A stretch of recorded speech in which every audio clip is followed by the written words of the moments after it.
Salut les amis, c'est Jenny et aujourd'hui on se retrouve pour une nouvelle vidéo sur The Walking Dead. Alors, beaucoup ont arrêté la série à la saison 8, ce qui est dommage même si je peux les comprendre. Du coup aujourd'hui j'ai décidé de faire un petit 7 bonnes raisons de regarder The Walking Dead après la saison 8. C'est parti! En effet, à partir de la saison 9, The Walking Dead s'est vu changer de showrunner. Dès son arrivée, Angela Kang a instauré un nouvel ère dans la série qui se ressent dès le premier épisode. La saison 9 commencera doucement sur les 4 premiers épisodes, mais déjà à partir de là on sent quelque chose de nouveau se construit dans la série et ça fait du bien, surtout lorsque l'on sort de l'interminable guerre contre Negan. Et oui, dès la saison 9, on a le droit à un fameux saut dans le temps de 6 ans. Nous verrons alors comment les choses ont évolué pour certaines communautés, et nous avons aussi ce plaisir de redécouvrir des personnages que l'on connaît depuis toujours. Et oui, quand je parlais d'un renouveau pour la série, ça vaut aussi pour les personnages, ce qui est vraiment un très bon point. Et oui les amis, Judith, le petit bébé qui nous suit depuis la saison 3, a finalement grandi. Bon, ce qui est logique quand on sait qu'on a eu un saut dans le temps de 6 ans. La petite Judith, elle a maintenant 9 ou 10 ans, on ne sait pas trop, mais ce qu'on sait c'est que cette petite est déjà bien badass, armée du fameux piton de Rick, d'un sabre à la Michonne et du chapeau de Carl. Cette petite tient bien son nom de Little Ass Kicker ou petite tire à cuire pour les Français.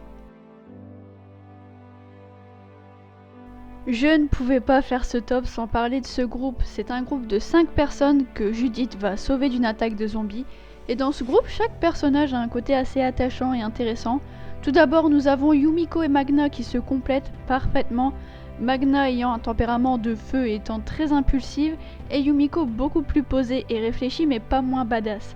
Nous avons donc un duo parfait qui se complète par l'attaque et la défense.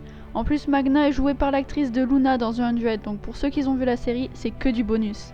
Nous avons aussi Connie et Kelly, deux sœurs ayant une magnifique complicité, mais pour ma part la meilleure reste quand même Connie. C'est un personnage vraiment au bon cœur, très douce, très gentille, mais aussi sourde et muette, et je trouve ça fou de voir ça dans la série, c'est la première fois que ça arrive et ça rend vraiment le personnage encore plus intéressant. Puis nous avons Luke, un gars d'un naturel très sympathique, donc ce groupe est vraiment super attachant et puis super badass.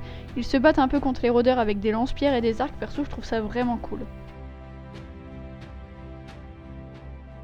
Et oui, je viens de vous parler de Connie, personnage sourde et muette. Et bien notre petite Connie va vite se retrouver à former un magnifique duo avec Daryl.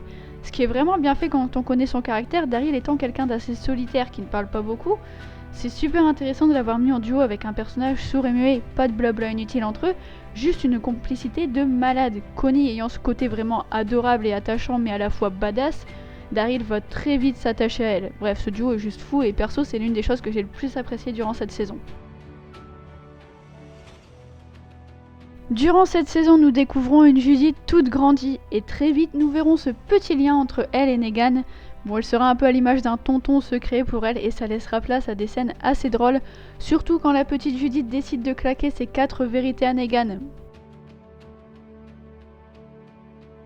Durant la saison 9, Daryl il a un chien qui s'appelle Dog, c'est trop bien. Bon non, j'arrête, je mets vraiment le premier, c'est parti.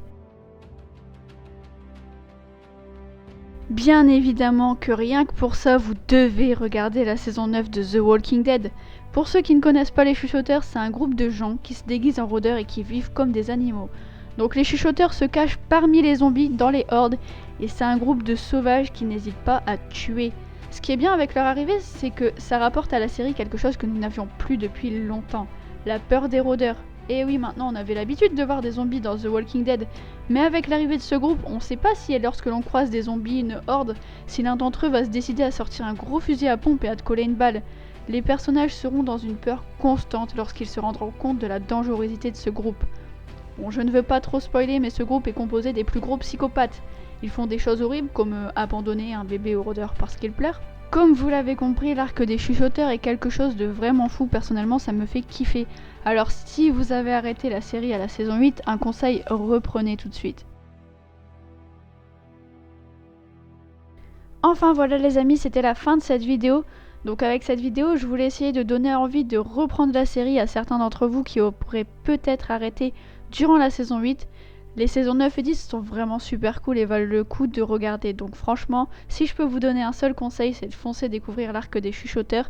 Je suis certaine que vous n'allez pas le regretter.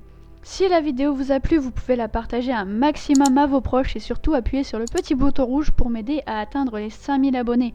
Moi je vous retrouve très vite pour de prochaines vidéos. Bye!